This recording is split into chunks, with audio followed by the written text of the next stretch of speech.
बीडच्या परळीमध्ये कृषी मंत्री धनंजय मुंडे यांच्याच विधानसभा मतदारसंघामध्ये आज शेतकऱ्यांचा विराट असा मोर्चा काढण्यात आला होता। बैलगाडी आणि ट्रॅक्टर मोर्चा जो आहे तो याच ठिकाणी तहसील प्रशासनावरती धडकल्याचं पाहायला मिळालं। वैद्यनाथ मंदिर ते तहसील कार्यालयावरती हा मोर्चा जो आहे तो निघालेला होता। मागील काही दिवसांपासून याच मोर्चाच्या अनुषंगानं जे विरोधक असतील सत्ताधारी असतील ते दोघांमध्येही जे आरोप प्रत्यारोप आहे ते पाहायला मिळाला। अखेर आज हा मोर्चा जो आहे तो निघाल्याचं पाहायला मिळालं। शेतकऱ्यांच्या विविध मागण्यांसंदर्भात या ठिकाणी जोरदार घोषणाबाजी करत मागण्यांकडे लक्ष वेधण्यात आलेलं आहे। शेतकऱ्यांचा 7/12 कोरा केला जावा, त्याबरोबर अनुदान मिळालं जावं आणि पीक विमा जो आहे तो हक्काचा मिळाला जावा अशी मागणी जी आहे ती या ठिकाणी करण्यात आलेली आहे। याच परळी विधानसभा मतदारसंघातून कृषी मंत्री धनंजय मुंडे यांना या ठिकाणी विरोधकांनी आव्हान देखील दिलेलं आहे। विकास माने, लोकशाही मराठी, बीड।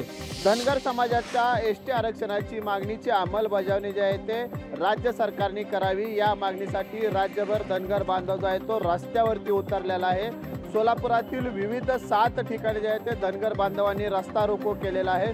सोलापूर तुळजापूर महामार्ग असेल, सोलापूर विजापूर महामार्ग असेल, सोलापूर अक्कलकोट महामार्ग असेल, सोलापूर सांगली महामार्ग असेल, या महामार्गावरती जो आहे तो धनगर बांधव रस्त्यावरती उतरून या ठिकाणी रस्ता रोको जो आहे तो धनगर बांधवांनी केलेला आहे।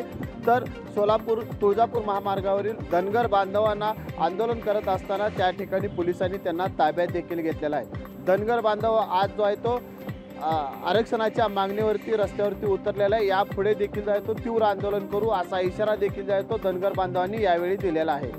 वसीम अत्तार, लोकशाही न्यूज, सोलापूर। धनगर एसटी आरक्षणाची मागणी करत आज कोल्हापुरात सकल धनगर समाज हा रस्त्यावरती उतरलेला आहे। कोल्हापूरच्या जो एंट्री पॉईंट समजला तो तावडे हॉटेल या चौकामध्ये सकल धनगर समाजाच्या वतीनं आमदार गोपीचंद पडळकर यांच्या नेतृत्वाखाली जवळपास तासभर रास्ता रोको आंदोलन केलं आहे। या रास्ता रोको आंदोलनामुळे कोल्हापूर शहरातील सर्व वाहतूक विस्कळीत झाली होती। या संपूर्ण परिसराला पोलिसांचा कडेकोट बंदोबस्त होता। तर गेल्या 15 दिवसापासून पंढरपूर इथं धनगर समाजाचं उपोषण चालू आहे। या उपोषणाकडे सरकारनं सकारात्मकदृष्ट्या पाहिलेलं नाही, किंबहुना बैठका घेतल्या मात्र निर्णय कोणताही दिलेला नाही। म्हणूनच आज राज्यभरामध्ये सकल धनगर समाजाच्या वतीनं रास्ता रोको आंदोलन आहे ते केले जाते। त्याचाच भाग म्हणून आज कोल्हापूरच्या तावडे हॉटेल परिसरामध्ये जवळपास तासभर या सगळ्या आंदोलकांनी रास्ता रोको आंदोलन करत संपूर्ण परिसरात चक्काजाम केलेला आहे। यावेळेस पडळकर यांनी बोलताना सगळ्या या आंदोलनामध्ये राज्य सरकारनं खरं तर दखल घेतली पाहिजे आणि धनगर समाजाची एसटी आरक्षणाची मागणी आहे ती पूर्ण केली पाहिजे अशी मागणी यावेळेस करण्यात आली। सत्यजाऊनकर, लोकशाही मराठी, कोल्हापूर। मराठा समाज आरक्षणाच्या मागणीसाठी रस्त्यावर उतरला, त्याचप्रमाणे आता धनगर समाज देखील आरक्षणाच्या मागणीसाठी रस्त्यावर उतरलेला आहे। धनगर समाजाला एसटी प्रवर्गातून आरक्षणाच्या मागणीसाठी आज राज्यभर आंदोलन झाले। त्या अनुषंगाने हिंगोलीमध्ये देखील आज हिंगोली शहर असो, त्याचबरोबर कळमुरी असो, सेनगाव असो, या ठिकाणी जे ते रास्ता रोको आंदोलन झालेलं आहे। हिंगोलीच्या येलदरी पॉईंटवरती जे ते रास्ता रोको आंदोलन झालं, तर हिंगोलीच्या शहरातील जे नांदेड नाका या परिसरामध्ये मोठ्या संख्येने धनगर बांधवांनी जे आहे ते रास्ता रोको केलेला आहे। त्याचबरोबर जे कळमुरीमध्ये नांदेड हिंगोली राष्ट्रीय महामार्ग आहे ते राष्ट्रीय महामार्ग आंदोलकांनी अडवला होता। जवळपास 1 तास हे संपूर्ण रास्ता रोको आंदोलन चालू होतं। या आंदोलनामध्ये मोठ्या संख्येने धनगर समाज बांधव जे आहे ते रस्त्यावर उतरले होते। धनगर समाजाला एसटीमधून आरक्षण द्यावं या प्रमुख मागणीसाठी संपूर्ण जे आहे ते आज जिल्हाभरामध्ये आंदोलन आयोजन करण्यात आलं होतं आणि मोठ्या संख्येने या आंदोलनामध्ये धनगर समाज बांधव सहभागी झाले होते। कॅमेरामन राजेश सोबत गजानन वाणी, लोकशाही मराठी, हिंगोली। पुण्यातील खड्ड्यांवरून खुद्द राष्ट्रपती कार्यालयानेच नाराजी व्यक्त केल्यानंतर आता पंतप्रधान नरेंद्र मोदी हे पुणे दौऱ्यावरती येत आहेत आणि त्या पार्श्वभूमीवर पुणे शहरातील खड्डे बुजवावेत अशी मागणी सातत्याने होतीये। याच्याच निषेधार्थ आज आम आदमी पार्टीकडून पुणे महानगरपालिकेच्या विरोधात आंदोलन करण्यात आलं।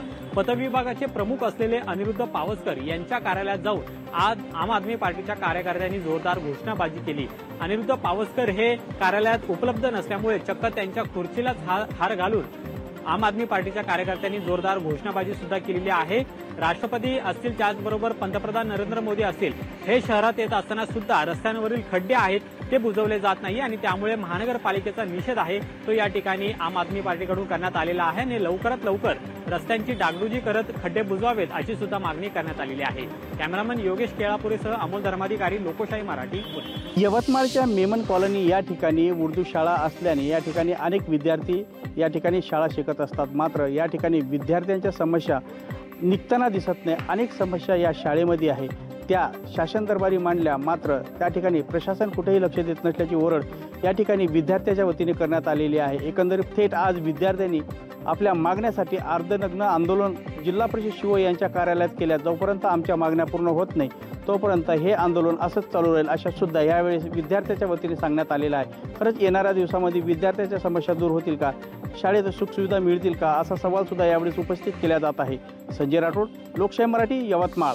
राज्यात विधानसभा निवडणूक लागण्याची शक्यता निर्माण झाली आहे आणि याच विधानसभा निवडणुकीच्या पार्श्वभूमीवर दौंड तालुक्याचा राजकीय आकडा चांगला तापल्याचा आपल्याला पाहायला मिळतोय। याचं कारण म्हणजे दौंड तालुक्यातील जे काही केडगाव मधील डॉक्टर भरत खळदकर आहेत, त्यांनी खरं तर मुंबईमध्ये राष्ट्रवादीचे शरदचंद्रजी पवार पक्षाकडनं खरं तर उमेदवारी मिळण्याची जी काही मागणी केली आहे, त्या मागणीमुळे आता दौंड तालुक्यात मोठं चर्चांना उधाण आलंय।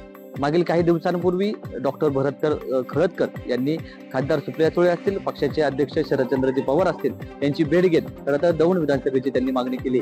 एकूणच दौंड तालुक्यामध्ये जर आपण पाहिलं तर विद्यमान आमदार राहुल कुल यांच्यासोबत माजी आमदार रमेश थोरात यांचा प्रामुख्याने एक मतदारांचा स्वतंत्र गट असल्याचं आपल्याला पाहायला मिळतो आणि या दोन्ही स्वतंत्र मतदारांच्या गटांना शह देण्यासाठी एक सुशिक्षित चेहरा आता समोर आल्याचं आपल्याला पाहायला मिळतंय।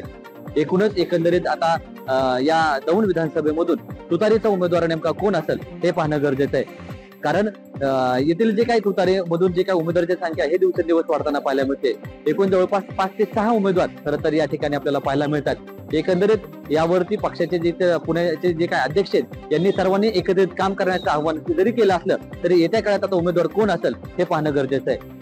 विनोद गायकवाड, लोकशाही न्यूज, दौंड, पुणे। माता रमायांच्या स्मारकासाठी गेल्या 5 दिवसापासून उपोषण करणाऱ्या दोघांची प्रकृती खालवलेली आहे। खरं तर पिंपरी चिंचवड येथील डॉक्टर बाबासाहेब आंबेडकरांच्या पुतळ्यामागे माता रमाई यांचं स्मारक व्हावं या मागणीसाठी राजू गायकवाड आणि रामभाऊ ठोके हे 2 उपोषणकर्ते गेल्या 5 दिवसापासून उपोषण करत आहेत, परंतु या उपोषणकर्त्यांची तब्येत खालवलेली आहे। खरं तर माता रमाई यांच्या स्मारका व्हावं या मागणीसाठी दोन्ही उपोषणकर्त्यासह अनेक आंबेडकर अनुयायांनी 12 वर्षापासून पाठपुरावा केला होता, परंतु या पाठपुराव्याला अद्याप यश आलं नाही।